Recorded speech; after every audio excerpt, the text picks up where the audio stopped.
రాజ్గిరా లడ్డు తయారు చేయడానికి కావలసిన పదార్థాలు: రాజ్గిరా తోటకూర విత్తనాలు 1 కప్, పండు ఖర్జూర ముక్కలు 1/2 కప్, తేనె 1/2 కప్, జీడిపప్పు 2 టేబుల్ స్పూన్స్, కిస్మిస్లు 2 టేబుల్ స్పూన్స్, యాలక పొడి కొద్దిగా. ముందుగా ఒక నాన్ స్టిక్ ప్యాన్ తీసుకుని తోటకూర విత్తనాలని దోరగా వేడి చేయాలి.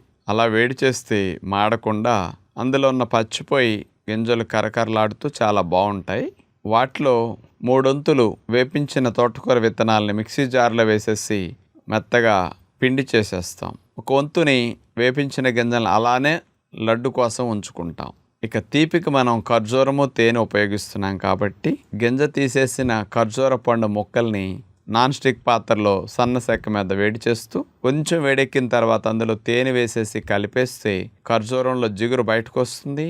తేనె ఖర్జూరం కలిసి కొద్దిగా మెత్తగా ముద్దలా అవుతుంది. కాస్త జిగురు వచ్చిన తర్వాత అందులో రాజ్గిరా గింజల్ని వాటిని 1/4 వంతు ఉంచుకున్నాం కదా మిక్సీ వేయకుండా, ఆ గింజలు ముందు వేసేసాం. తర్వాత 3 వంతుల గింజల్ని పౌడర్ చేసాం కదా, ఆ పౌడర్ కూడా ఇందులో వేసేస్తే ఆ వేడి మీద తేనె ఖర్జూరం జిగురులో చక్కగా తీపి పట్టుకుని ఇక ఉండలు చేయటానికి చక్కగా పిండి సిద్ధం అవుతుంది అనమాట. కొద్దిగా చల్లారిన తర్వాత అందులో వేపించిన జీడిపప్పు, కిస్మిస్లు, లడ్డు కాబట్టి ఈ 2 వేసేసి పైన యాలకుపొడి చల్లేసి వాటిని మనకు కావలసిన సైజుల్లో లడ్లు చేసుకుంటాం. రాజ్గిరా లడ్డు ఖర్జూరం తేనెతో హెల్దీగా ఇట్లా సిద్ధమయ్యాయి. మనకి అలా చేసిన లడ్డులని జిగురు ఉంటుంది కాబట్టి ఖర్జూరం వల్ల పైన తోటకూర విత్తనాలు అట్లా రోల్ చేస్తే ఆ జిగురికి ఆ గింజలు అంటుకుని, చూడండి కొన్ని స్వీట్స్కి పైన గసగసాలు అట్లా అద్దుతారో సేమ్ అలా అనమాట. ఈ లడ్లు సూక్ష్మ పోషకాలు చాలా అధికంగా ఉంటాయి కాబట్టి ఇలాంటి వాటిని మనం ఎప్పుడన్నా భోజనానంతరం తీసుకోగలిగితే రుచికి రుచి,